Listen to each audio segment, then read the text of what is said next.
thank everybody for tuning in to the nation. Let's get this thing going one way or another. Really appreciate everybody. We live like 95. We got a special guest today, or tonight, as we can look at it this thing this way. Yeah, we're gonna cross post this thing over to Akoye media page, because that's who we have in this thing too. My brother from another mother. Everybody know that when you see this guy going down and talking about players, right?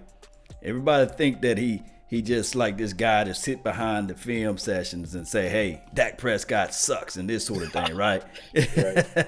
But it's not that, man. Sometimes people call what they see, and at a lot of times it is what it is. So with that being said, man, Akoye, tell them who you are, man. Tell them where they can find you at and everything of that nature. I appreciate it, Law. I appreciate the disclaimer for me too. I be needing that sometimes, man. But yeah, you can find me on Akoye media on YouTube. That's Akoye media on YouTube. If you want to say something to me, I had to add this now. If you want to speak to me directly, you can email me at akoye2001@gmail, because a lot of people, try to, I guess, send invites or talk in the chat box, and that's not the place for it. So I'll just go ahead and tell you that's the email you guys can use if you want to reach me for anything like a post or any suggestions. Or you can go to my Patreon, not to give you guys too much, but patreon.com/AKOYE. You can go there as well. But primarily, you can catch me Facebook, email, Twitter is the best. That's also Akoye Media. But I'm enjoying the ride, man. And like you said, it's nothing personal, just the film. And if the film don't lie, I damn sure ain't. So if the film say it, that's what I'm assuming. That's what I'm talking about. Fair and balanced, right down the middle. This offseason, I said these are the things that Dak Prescott must improve on. Stepping up through his throws, going through his progression, and then also taking advantages of the open receiver, meaning taking the chances of throwing the ball down the field when there's there. Now, we did see like the first few weeks, what have you, it looked just like, I'm telling you, and we still have our reservation to this game. It looked just like the last part or the latter part of last year, and I'm sitting there saying to myself, come on, Dak, just throw the ball down the field. And, of course, my guy, Vach Lombardi, he kind of reeled me back and said, okay, if players execute, then we will see a better playing style out of Dak Prescott. But then it was a little bit something else. I saw that he regressed on a few plays too. But then also I saw little sprinkles of hope when he played against the Giants and when he played against the Detroit Lions. Then when he played against this last game against Jacksonville Jaguars. Is this a home game situation, Phil? Or this is who Dak Prescott is? Talk to me, fam. That's the way it's starting to look. Let me move my chair back because I see I'm super close to this camera. You making love to the camera, fam. That's what Vach always say. He made me get glasses. So I'm always squinting or I'm always in the camera. Yeah. But it's starting to look that way. For me, I only go by what I see. And, as you get more and more film under your belt as the season goes on, that's what we've been seeing consistently is that, stats-wise, it's not much different. Like his stats are averaging around 170, 160 something per game. But the execution and the decision-making at home versus away, it's like away, he's more than happy to dunk, and check down. And when he's home, that 170 yards might come on less completions, but he gets chunk yardage on specific plays. And honestly, my critique of him, if you go back to the very beginning, has always been Dak needs to take some chances. 2016, Dak took chances because he had people who demanded that of him. 2017, Dak, he started off that way. And whether you give him the excuse that it was Zeke, missing 6 games, or you want to say it was the Atlanta game, whatever excuse or whatever reason you really want to pin down as to why he hasn't been the same, he just hasn't been. And that's been for like the last 12, 13 games. Now, I'm happy that he did what he did against the Jags because to me, and maybe KC kind of exposed them a little bit, but to me, Jacksonville's defense was one of the most formidable defenses that I looked at on the schedule. That and the Texans that I looked at on the schedule where I knew we would be tested both up front and definitely on the back end. And the shots that he took against A.J. Bouye, I was happy with. Right. The back shoulder fade, that's something I haven't seen him even attempt to do. So that was to me That was his best game of the season. And if Dak plays well enough to throw 183 against the Jaguars, that's easily 250, 300 against anyone else. Easily. If he can continue that trend, I don't think he'll stay on the 180, 160 mark. So just get that in mind. Like, keep that in mind. And then on top of that, people think that we as fans and myself, especially the critical ones, don't want to see good football play in the number 4 jersey. That's not the truth. If I get it, I just want good quarterback play. Right, just want good quarterback play. It could be Ryan Fitzpatrick. It could be Luke McCown. It could be Dak. I don't care who does it. You can go get Vinny Testaverde for all I care. I don't give a damn. If they can play and they bring it, hey, I'm all happy. So if Dak can consistently play this way, pay the man, do whatever you want with him. You know, regardless of how I felt about him before. Like, I never had a personal issue. I just feel like the film and his play, and you guys know as well, wasn't good for the last some odd games. However, no doubt. Let me give a quick shout out for those that's in the chat box, man. I always like to give love to the first person that's in the YouTube chat box. Flows Infinite, man, that's a tight code name, boy. I'm trying to keep it PG-13 for myself. The original Wale, I think that's how you say it. Lance Satchel, thank you for tuning in. Third place, you gotta step it up.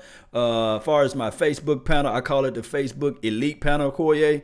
Yes, your Facebook is lit too, man. I'm seeing people out there, and as well as your YouTube, so don't forget to give shouts out there. But shout out to Eric K, Carrick Teagle, my brother from another mother over here on the Facebook Elite Panel, Anthony Walden, and who else we got over here? Who else in this thing, man? I really appreciate Scott and Cindy Henson. Thank you. And Dwayne and things over here, man. We live like 95, boy. Jamal Anderson, all y'all, man. Who you got over there on your side, man, as far as the YouTube before we get into these Washington Deadskins? You know, Chris Rain, I'm going to go off the names that I see repeatedly first. There you go. Flames, King Kid, you know, I appreciate you being first up there.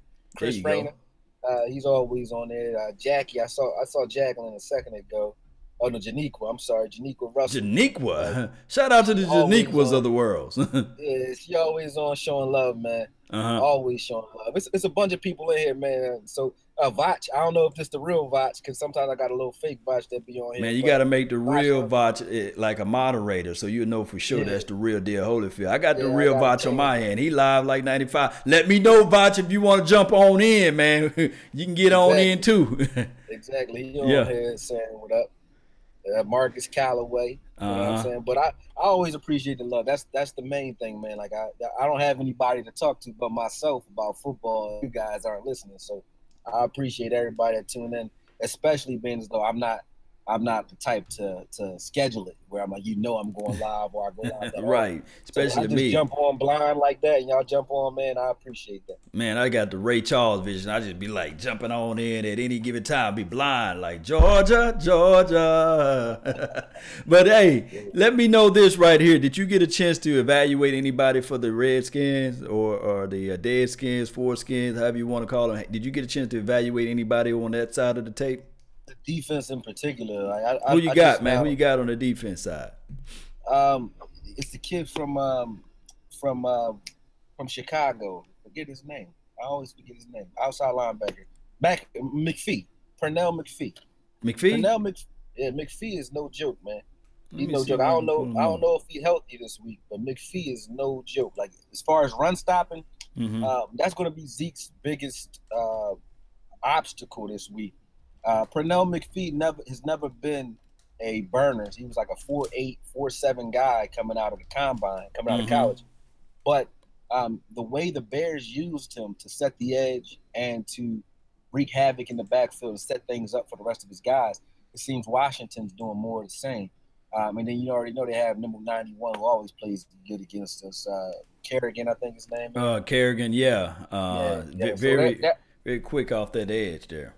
Yeah, they're athletic in their linebacker core. So as far as running the ball, and then throwing as well, passing obviously is not our strong suit. So we already know they got Josh Norman back there. He hasn't looked like himself all year, but he's still back there and he's still formidable. But as far as running the ball, I think the Redskins' run defense is real. They are real, and we play right into their hands in regards to our style of play is similar to theirs. They'd much rather keep a close game, ball control type offense, win it in the end with good efficiency from the quarterback position. And we're similar. So it's going to come down to who doesn't make mistakes, really. Like, we play the same style of football. Hard-nosed front sevens, we both have them. Holes in the back end, we both have them. But our offense plays similar. So I think that it's going to be about who doesn't make mistakes and whose offense is able to extend those drives.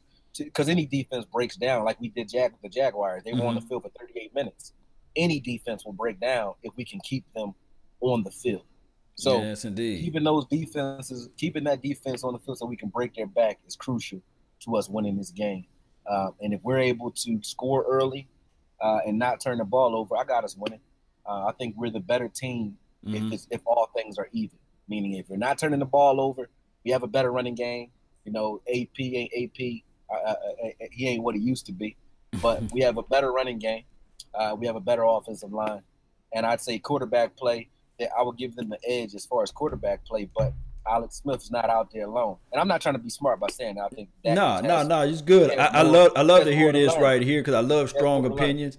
What are your thoughts on I want to hear this especially from you as it relates to Alex Smith.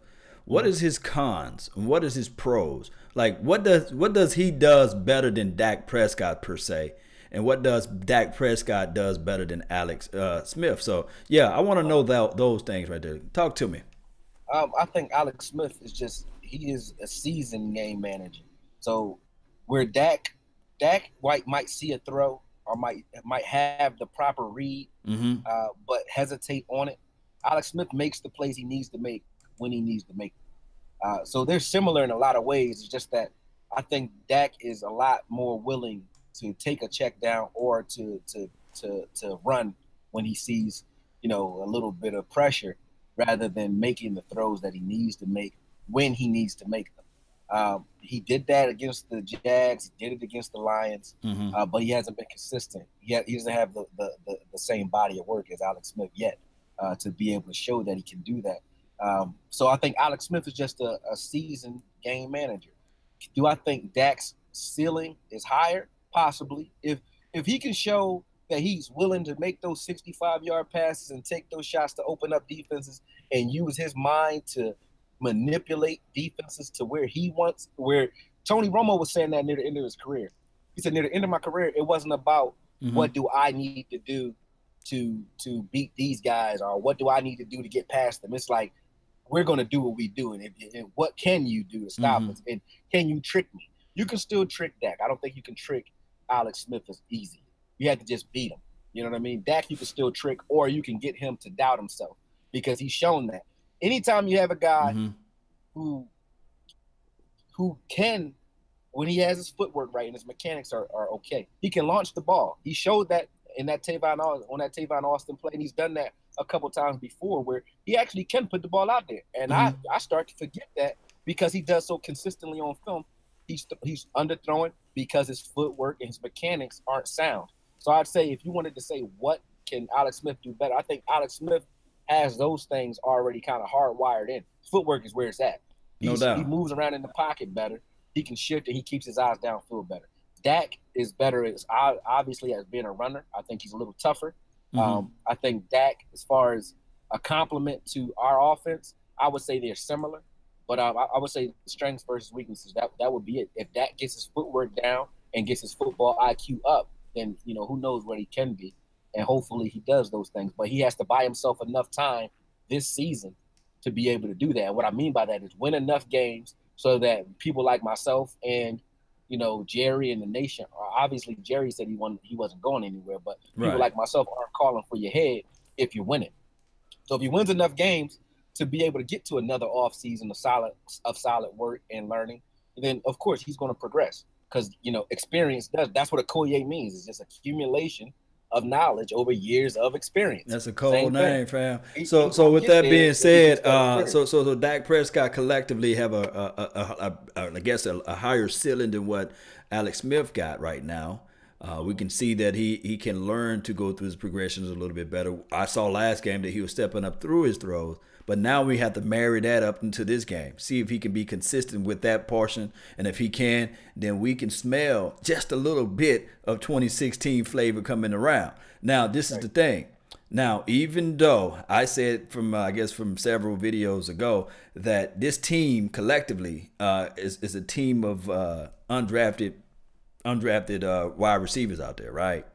Now, I was with the belief all offseason that if you give Dak Prescott to Dez one more year, and a lot of people fail to realize that, I say give him one more year, because if you look back to Tony Romo's seasons with Dez Bryant, it took to that third year to that light to cut on and say, okay, these are what Dez Bryant need to be at with the ball, and this is how I need to throw him the ball per se. And then we saw that third year that everybody was sitting at the edge of the seat and said, hey, this kid can be something special. Although we saw glimpses of it, because he was robbed his first year. Dez Bryant, he got injured. You know, he broke his foot or what have you. His second year, he was still, you remember that rookie year? Like that first year, his first year, and that's where the sad part was when it came to Dez being judged over the 3 years of work rather than each year individually. Right. Because just 2015, obviously, he was hurt. Tony Romo was hurt. He had 4 different quarterbacks.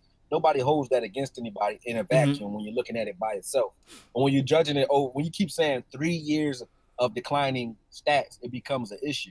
And then if you look at 2016, he made a Pro Bowl not because of his name. He made a Pro Bowl because he only played in 12 games.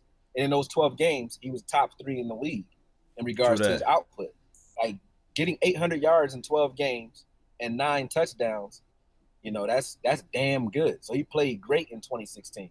You know, in 2017, Zeke was gone. Their offense wasn't right, and Dak wasn't right either. So in 2017, everybody, like they said, everybody was down.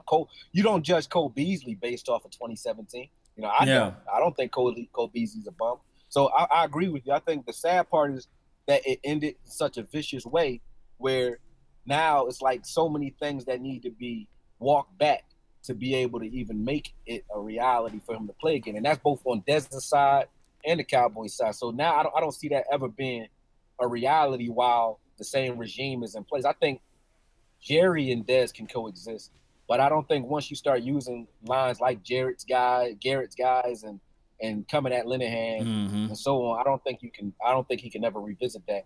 And I do think that part of that, whether it was malicious or not, I think part of it was Dak as well, because if you see someone like you wouldn't have gotten rid of Jason Kelce when Alex Smith was there because that was his blanket. That was his guy. You're about Travis Kelce, right? I don't want to mix the Jason name with it. Travis.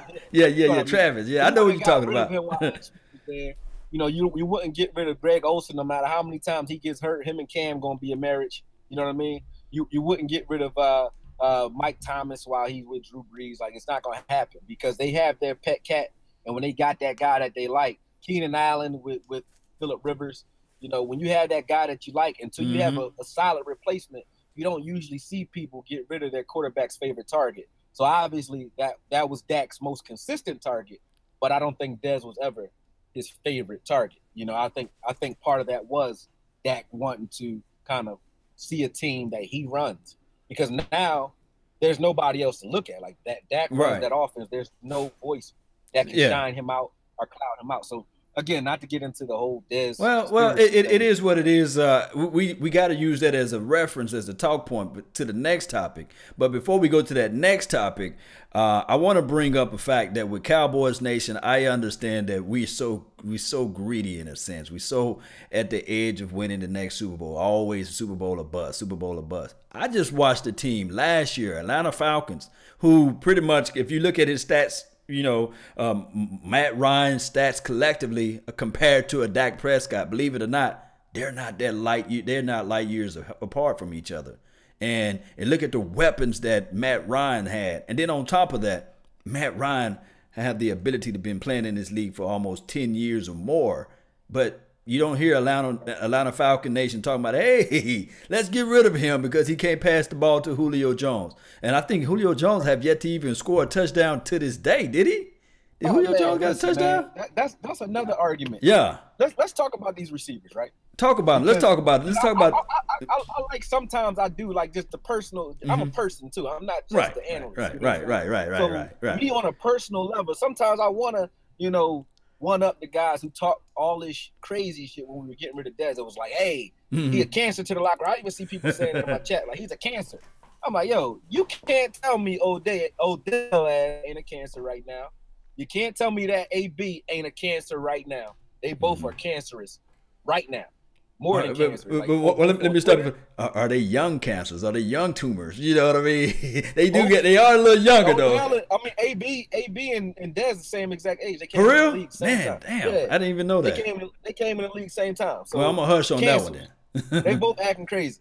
And then on top of that, we talk Julio being #1 in the league or the best in the league. And for me, Dez has been declining for 3 years, bro. And right now he's sitting at home. And today, Julio's still 30 touchdowns behind Dez. Today. He ain't even gaining no ground on it. You know what I'm saying? So it's like, how you can't catch a dude who's sitting on the couch and who you claim been bumming for all this time. So for me, looking at the way the receivers are playing out this year, both acting as prima donnas, like receivers act, it's just disheartening the fact that even when you watch Skip and Shannon, man, you'll hear them say they'll excuse Odell or they'll excuse AB and make excuses for that. But when Dez was on the sideline talking shit, it made it seem like he was a pariah. So I'm like, well, you can't have it both ways, man. You can't. Sammy Watkins is not balling. Landry is not balling. Jarvis Landry. Yeah. Allen Robinson is not balling. But all these guys got checks in the offseason that are bigger than Dez's check too. So all our arguments about Dez, like, it do piss me off as a fan that not everybody on the outside, but that we as Cowboys fans roll with that shit. Like that, we still be repeating this bullshit. And it's just, to me, that was the most disheartening part. So that's why when you brought up Julio not having a touchdown this year, it was like, come on, man. Yeah. If Dez with Dak, will we be in week 6 with no touchdowns? I doubt it. Nah. They figured out a way to have him out there. That pass, that last game, that pass that everybody saw that Jalen Ramsey caught the interception on. And trust me, I like Allen Hurns for what he can do as far as the inside. But I said before the start of the season, he's an inside guy, not an outside guy. That's just my thoughts. Although he got the size, he can pass the eyeball test as far as an outside, looking like an ex-receiver because he got the size. And regardless, that exact same play, go back to the 49ers game. Of course, it's a different type of caliber of cornerback. But T. Will, they ran that exact same play. It was an underthrown pass because you want to underthrow it on that particular route. Because all he had to do, if Allen Hurns were to just turn around instead of just shielding the guy, it would look like a back shoulder fade. It would have been a back shoulder fade. He'd have caught the ball, and naturally the momentum would have pulled him into the touchdown. And I'm not saying I'm trying to give a pass for my brother from another mother, Dak Prescott. Shout out to Mississippi State. But this is the thing. I'm not giving him a pass, but sometimes I saw Juju Smith-Schuster, however you say this man's name, snatching the ball off their helmet. And I saw also Funches snatching the ball away from the opposition. So sometimes your receivers got to make plays and help your young quarterback out, and that's just bottom line. The problem with that argument, though, when people do it, the problem that I have with it is not that I don't think that Dak needs weapons. Like, we have top tier weapons. It's the rhetoric. Like, you gotta live to the words that you speak. Like, if I say something, I know it's coming. I know people coming for me if I say something out my mouth. I don't mind that. I gotta stand behind my words. Yeah. What I mean? So when you say all off season, Dak friendly this, Dak friendly that, we don't need a #1 receiver. And then when the season start, everybody like, well, we need a #1. You see him got help. Like, hey, we was talking this shit, and myself included, we all were talking about how, you can win with a receiver by committee. Now, all of a sudden, it's like, man, people on the Drake song, I'm sick of this shit. Hire some help to get rid of these niggas. You know what I'm saying? Everybody on that type of time right now with it. And I'm like, nah. You can't do that. Well, you can't start talking those conversations, because if you're that you don't need one to galvanize. Come on, Wi-Fi. If you're Get saying together. Okay, yeah, good. Get one, man. Yeah, you blanking out for a second. That was me blanking out? No, it'd probably be mine or yours, one or another. But you back on it. Back on it now. Go ahead. Yeah, I was just saying, like, you know, you might have one or two guys that you need to bring along, but when there's no rhythm or consistency, I don't like the rotation. Same thing. They rotate our receivers like we rotate our defensive line. I don't like that. And then they do the same thing with the tight ends too. So the continuity and the poise. We got too much rotation going on. Period. Let Rico play so he only gonna get that Akoye or experience from playing. Yeah. So let him play. I like that. Yeah. Even if he bums it up for the beginning of the season, let him play. He got to get his lumps. And the only way he gonna learn is if you got it on tape. Where like, oh, you see where you did that on this play? Don't do that shit no more. He don't have that because we not sure. It's nothing. You're not getting the reps. Let's talk about this though. You was talking about the rotations and the receivers. You did agree with me that you can win without a number one receiver, right? Right. Okay, good. But this is the thing. Will any one of these guys be a solid 2 for a team? Mine is Cole Beasley. Yeah, I think Deontay Thompson, he can go to like some obscure team and be their number 2 receiver.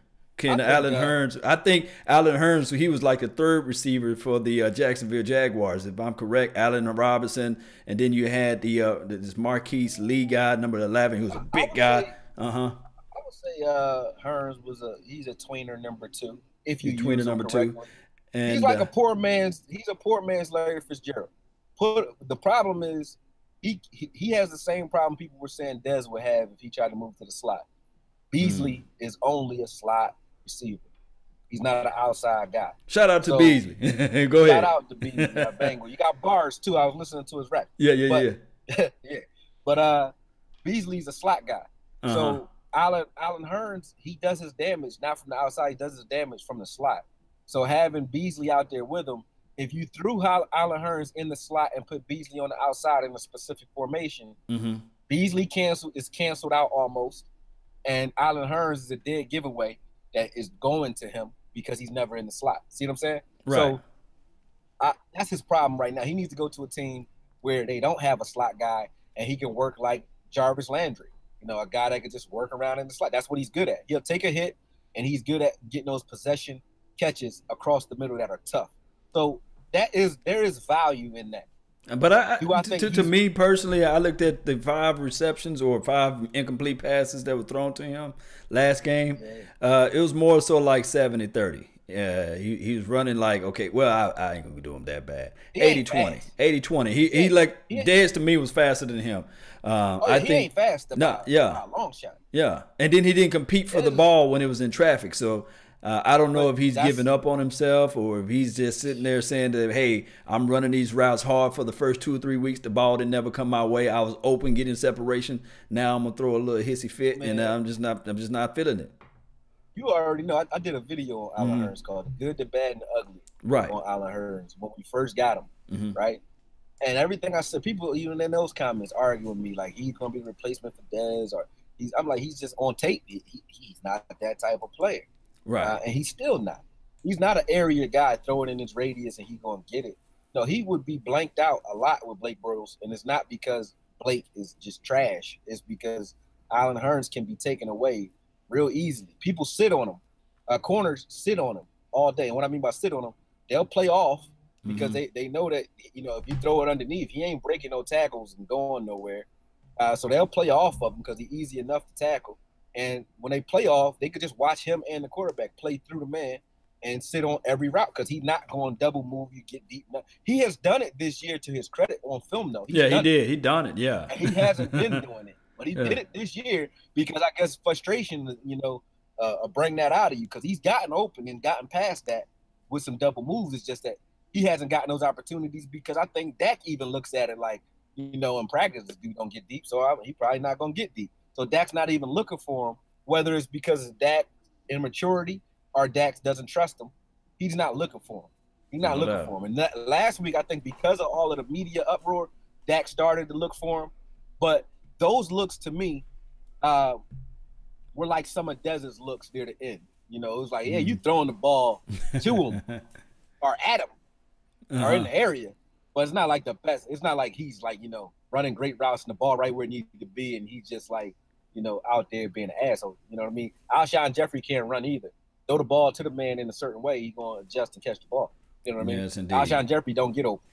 You throw him a back shoulder fade, though, he'll catch it. You throw him low and on the outside, he'll catch it. You throw him a slant route that's on time and not behind, he going to catch that. Throw him a jump ball, he going to catch it. So I feel like the same thing. Like once you trust him and you trust Allen Hurns, then you'll be willing to throw the ball even when he's not open. But right now, Dak doesn't trust himself nor Allen Hurns well enough to do that. Yeah, it's going to take a little second for that chemistry to build, and I don't think that they got that second. So would you do this, though? Talks of, I don't know if you ever looked at Amari Cooper's tape. I don't know if you looked at a Parker tape. I think he was a second-round draft pick from the Dolphins. He released, I think his name is Devontae Parker. I think that's it. Oh, yeah. Devontae Parker from the Dolphins. From the Dolphins. Say leave Parker. Yeah, leave Parker right where he at because he's too injury prone. Yeah. Real. Like he's a good talent, and I see why Miami will be willing to shop him because they got so much. They looking for a third or a fourth. They looking for a third or a fourth pick. They got talent. They got talent at the receiver position, so I see why they want to shop him. But I think that's a bad move for us because I just don't look at Parker as anything. Like if you're gonna play Parker, you might as well just play Bryce Butler. I think they're comparable, and they're comparable as far as skill set. They fast, long guys. They got okay hands, but Parker, I think, is just too injury prone. Cooper, I also say leave him where he at. Because if you go and bring Cooper in here, I like Mike Gallup just as much as I like Cooper, man. Gallup just doesn't get those same looks and those opportunities. But I like Gallup just as much as I like Amari Cooper. I think if you take Gallup and put him with a quarterback that wants to throw the ball and knows how to, throw you open, like you would think, if Gallup was on the Saints right now with Drew Brees tutoring him, you would think he was the best. Excuse me, the best. No, you good. Or one of them.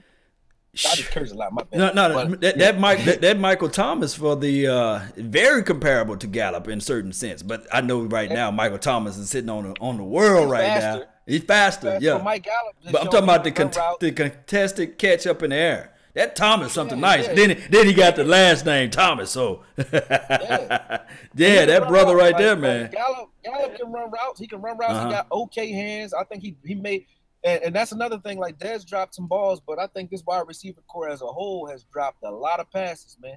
So that's a problem. It's still a problem. It's just now they spreading those drops out. But I think if Gallup was developing with Dak from 2016 to now, I think he would be this on the same pedigree as an Amari Cooper. So I don't think bringing in Amari Cooper is the answer, because to say that is to say that he's like such a world beater that it doesn't matter. You could just throw the ball in his area, he's gonna make you better, and that's not the truth. If that was the case, he wouldn't be having no problems over there with Derek Carr. Derek Carr is a better, purer passer than Dak, and he had trouble with Derek Carr, so he's definitely gonna have trouble with Dak.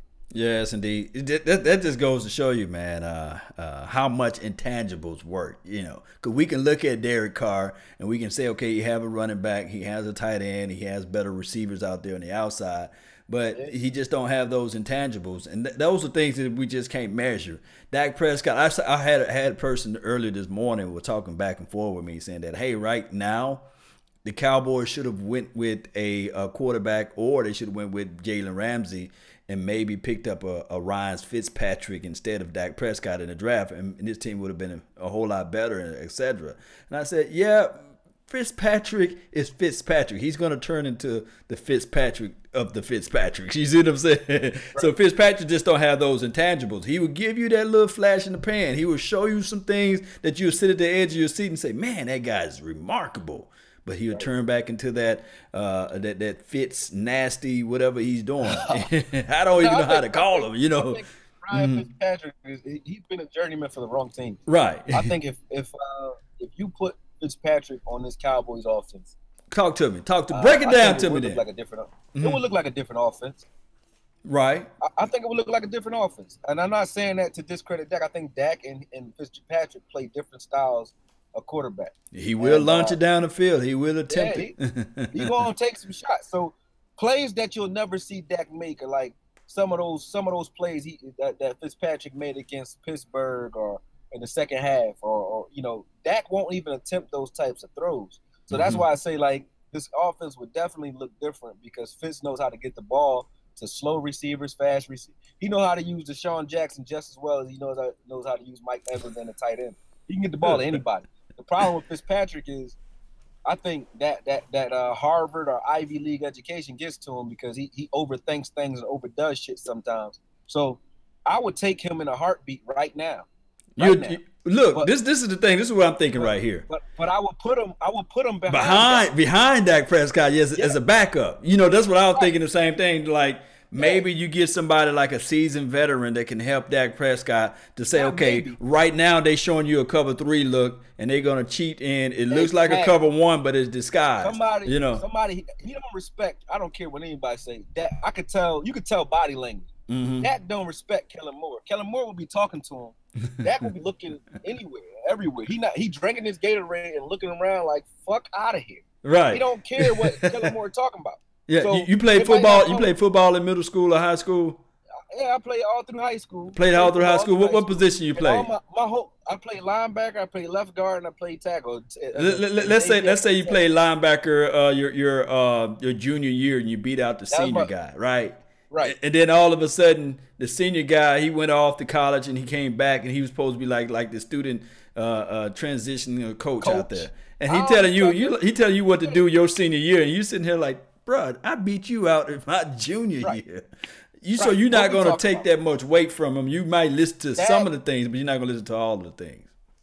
Dak needs the same stimulation he's always had when he succeeded, which is when Dak came in Mississippi State, he was a backup that didn't want to lose his spot his first year, and he balled out. Next year, he didn't play half as good. He played like the Dak of 2017 in his final year, which is why he dropped to the 4th round. And if you think I'm lying, go look at his scouting report from NFL.com. Yeah, I read that several times. Yeah, and all the things that they're talking about are the things that he struggles with now. But the one consistent thing in both those scenarios is he came in here as a backup. Didn't want to lose his position in 2016. 2017, he had nobody even threatening him for his position. 2018 either. If he has somebody out there where he knows the coach can say, hey, let's see what this other guy can do, because might not bench you permanently, but you're not performing in this game. Let me see what somebody else can do. He don't have that, or he don't have nobody that he respects in training or in practice that says, yo, this is how you throw the ball. I used to see him watch Romo on a rep and then be behind Romo doing the same shit Romo was doing. So you could say Romo was in his ear. For those who say it was Mark Sanchez in his ear, who cares who's in his ear? He had 2 veterans that he could watch. He watched their reps, he mimicked their reps, and he did what they did, and he succeeded because of the pressure of them being behind him and also the experience that they can lend to him during games. I've seen Romo tell him when they're in this look, they're only trying to trick you. You got to come back to it. I've seen him. Right. I saw that, and then I saw it on All or Nothing too, where he was talking to another quarterback. He said, "Look, the way that Dak Prescott, the way that Tony Romo is able to get the ball out quick, I'm gonna try to get that into my game." And there's something about that. I got a little daughter; she be trying to mimic me, and I was sitting there saying to myself, like, it's something about having that person with experience. It's something about having that person who's been down there before, and that's just the striking thing about this. We don't have nobody on the wide receiver side of the ball that have that strong experience, and we have nobody on the tight end side of the ball that have that strong experience. The bad thing about Dez and those guys being gone and bringing in veterans that aren't solid, like Hearns is a veteran, but he's not a voice. Hearns can't come in and talk shit to that, But you see what he said in the public is exactly what Dez was saying. But I think we pulled the trigger on guys like Dez due to the fact that we felt, and I think Stephen Jones said this as well, they felt like Witten and Dez were overshadowing Dak's ability to lead. I think that's more so what the reasoning was. And if you have a theory and you don't know for sure, you might think that. Kind of sort of like a T.O. in the locker room when they was trying to say, okay, we're going to make this Tony Romo's offense. He's going to have to be the voice because people were split. A lot of people believed what T.O. was saying. A lot of people believed what Tony Romo was saying. A lot of people believed what Jason Witten. And they picked the latter. They said, let's just go ahead and go with the younger guys, you know. And they gave T.O. the boot. Basically, that's from what I uncovered, you know. I could be 1,000% wrong. Yeah, that's part of it. Yeah, T.O. did that to himself, though. Well. I think when you put Dez and T.O. and Dez and AB and Dez and Odell, all those guys in the same category, I don't think they're in the same category. Both on field or off field. I think Dez is passionate. And I'm not making excuses for him. No. I just have never, other than his locker room outbursts, and that was because somebody said something racist. But other than his locker room outbursts, nobody can point to a word or a phrase or a time when you were like, look at what Dez is saying, you know, and it's evil or some, even in the All or Nothing, he wasn't saying shit that was malice. When he was talking to his coach, like, listen, he's basically saying, why we kissing these dudes' asses like we don't play football too? You know what I mean? When you talk about them. Well, he is a little gutter. He's a little gutter with that. So a lot of people be looking like, oh, wow, he just said that. Why we kissing that? They got to stop. He was saying it like, that's what Romo would say. Like, they got to stop us. You know what I'm saying? That's how you're supposed to be thinking out there, though. That's how I want my receiver thinking. I don't want my receiver to be a guy that's a pushover. I want him. Michael Irvin used to fight on the field. He will punch you in the mouth. But I don't think that he was just as boisterous as Dez. I think Michael Michael was like one of those leaders that you just sit back and just listen to him speak. I think Dez, he don't speak as fluent as Michael, you know. But neither here nor there. Let's do a quick shout out, man. You got people on your page, man?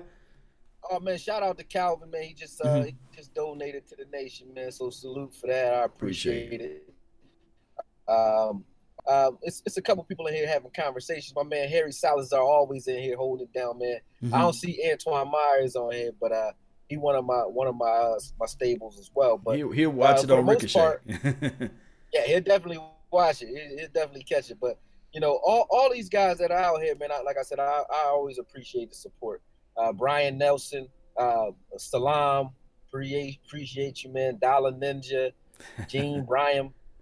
These dudes have some hell of a names too. Ninja man. Nuts, Dollar Ninja, Nick Blue. I see Nick Blue over here. Shout out to you and Jackie. Yeah. Hey, say hey, Miss Jackie, y'all that's in the chat box. What up, Miss Jackie? And number one, Gail Gates, Gate Lime. And let me jump over here to the Facebook panel, man, right quick.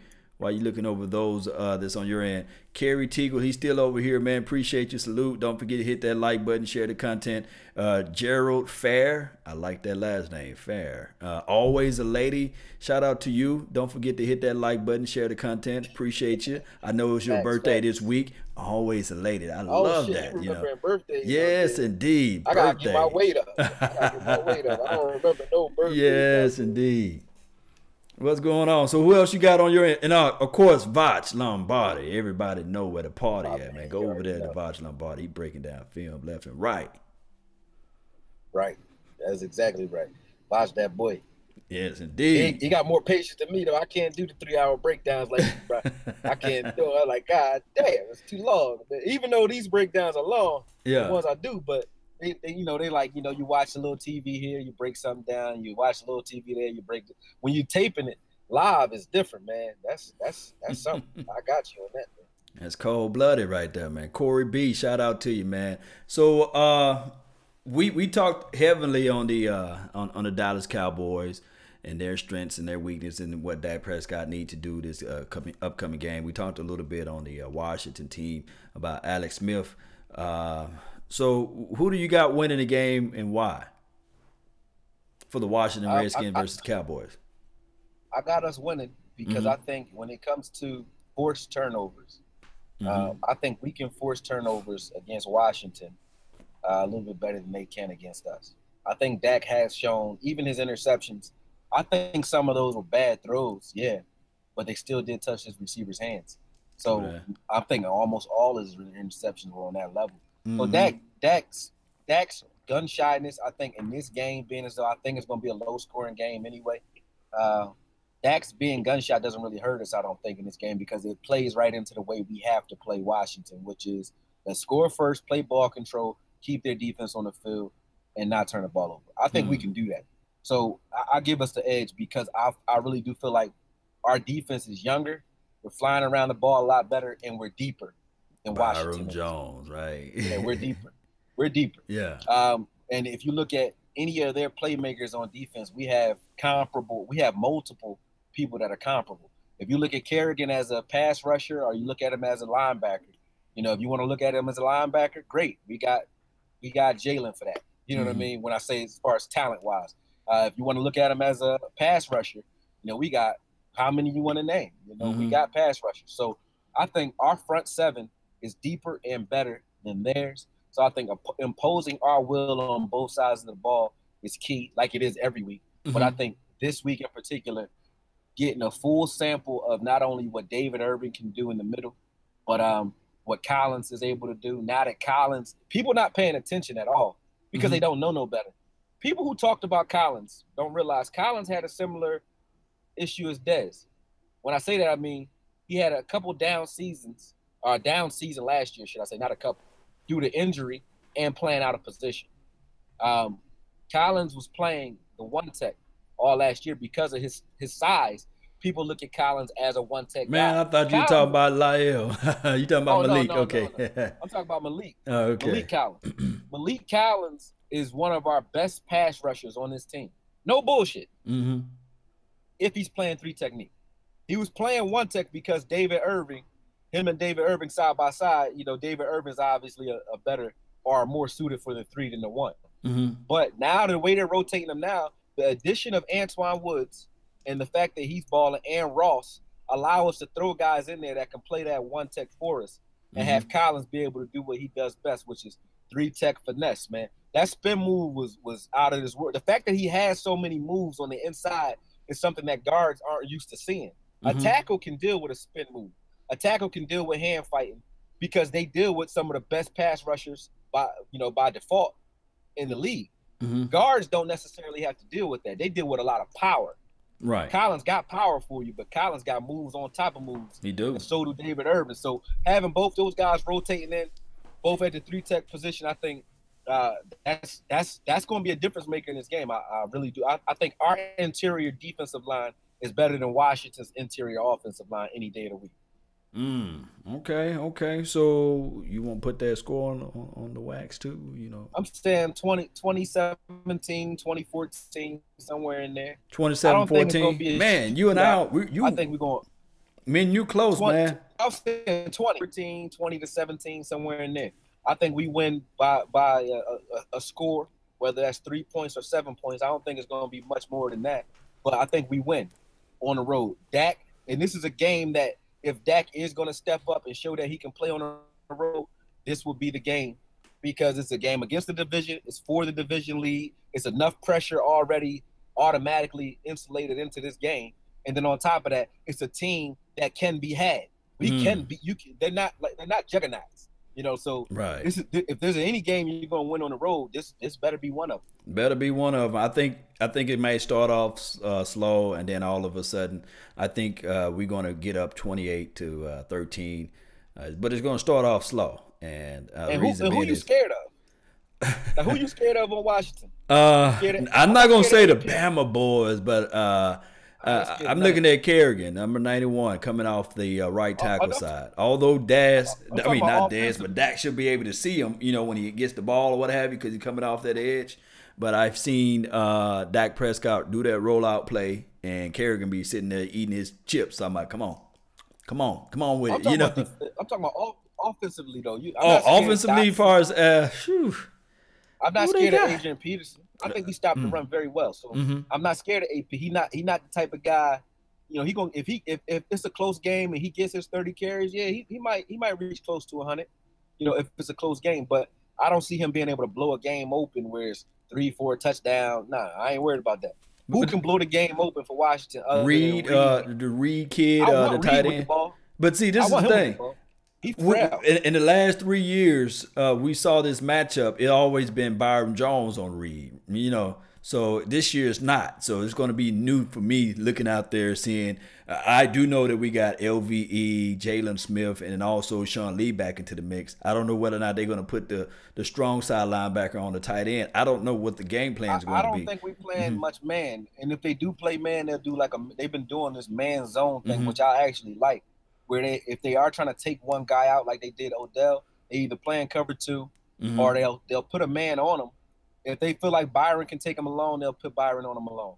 If they don't feel like you could take him alone, they've been putting a man, their weaker man coverage guy on him, whether it's AB or Lewis. They'll put that guy on him, and then they'll run him through zone. So it'll be playing cover 3, but there'll be one guy playing man, and that confuses the pre-snap of Alex Smith because he might put a guy in motion and see that they're moving with him, and then post-snap, he's double teamed everywhere you look.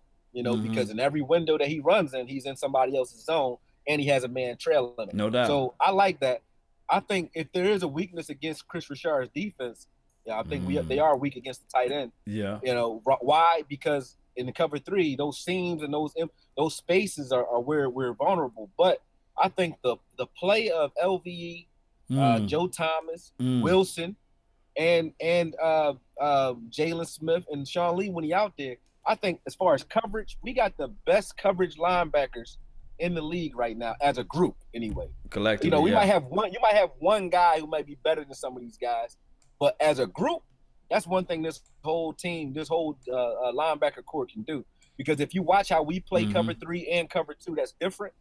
When you look at your middle linebacker and watch it in the game, you'll see LVE will turn and look back behind him already, and what they're looking for is that deep cross, and that's how Jacksonville kept trying to attack us.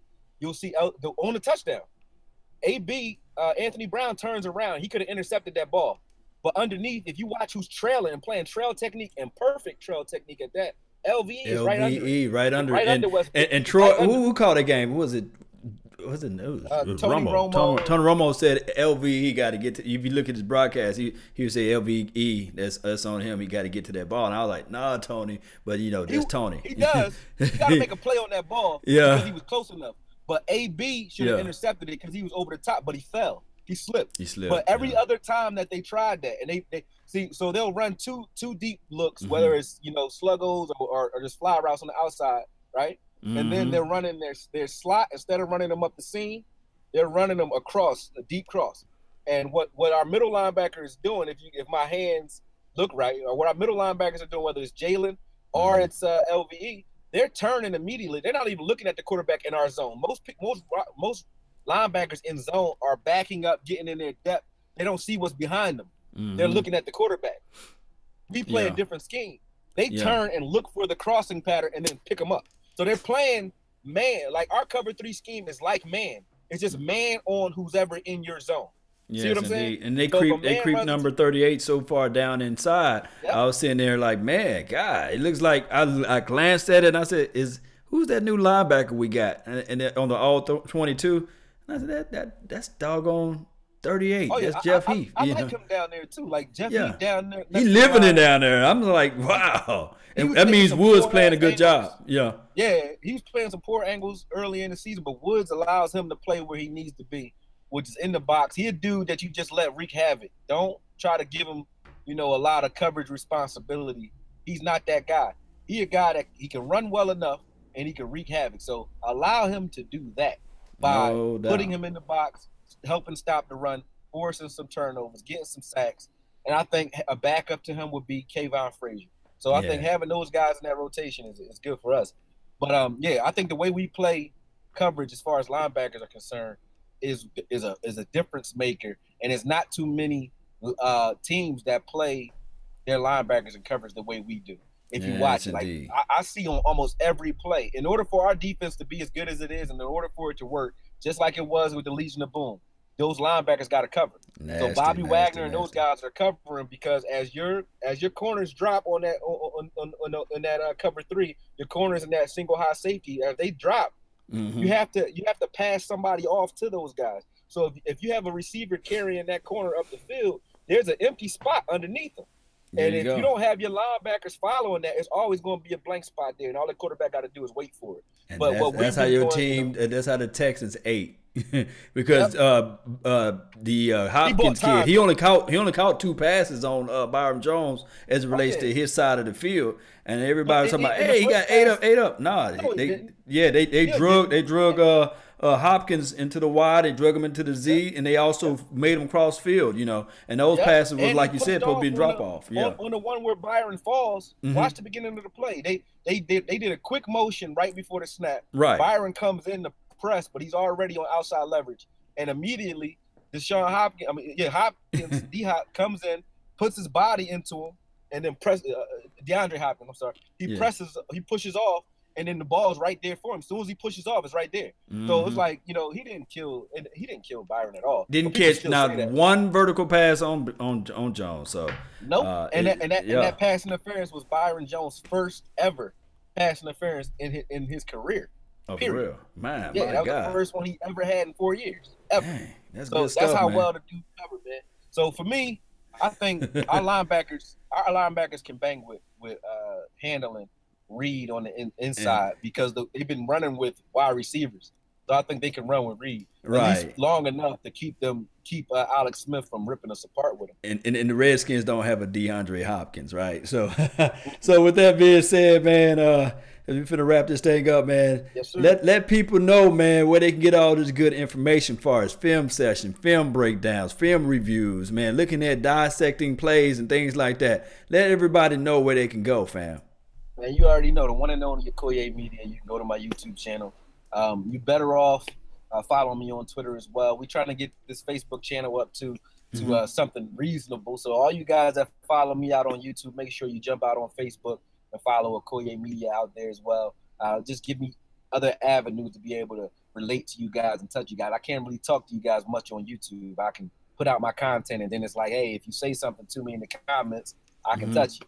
But on Facebook, I can interact with you better. And on Twitter, if you won't miss any of my videos, if you follow me on Twitter, because all of them are uploaded automatically to Twitter. So as soon as I drop something, it's right there on Twitter. You can just click on the link and it'll bring you right back to my YouTube channel, and you can watch it straight like that. So if you don't want to miss anything, follow me at Akoye Media on Twitter, and definitely follow me on like my Facebook page, and you'll see a lot of my stuff jumping up in your queue as well. I try to keep my videos on YouTube as much as possible for right now, but I am building out that Facebook platform. So, and you can also find my man right here, Law Nation, on Facebook as well.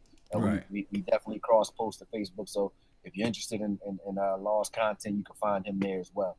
We definitely support each other. Yes, indeed, man. I really appreciate everything, too, that you do for the nation. Guys, exclusive content. Don't forget to hit up Akoye Media there, too. So what's your Patreon site? Patreon.com/Akoye. I won't lie to y'all. Haven't been building as much value to Patreon as late. I need to. But I haven't been, just mainly because, I got a newborn at home. I haven't been able to even do as many breakdowns as I like, man. But I'm on it.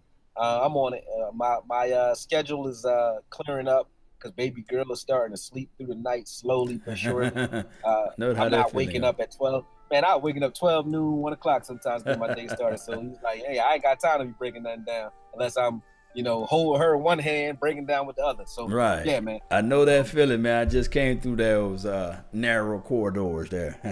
Yeah. Yes, indeed, man. But man, it's always a pleasure, Akoye, man. I really thank everybody for tuning in to the nation, especially those who out there who made donations, those who follow the channel. Don't forget, we got a podcast that's LAW Nation. You can jump on that podcast. You can hear me talk about various other topics.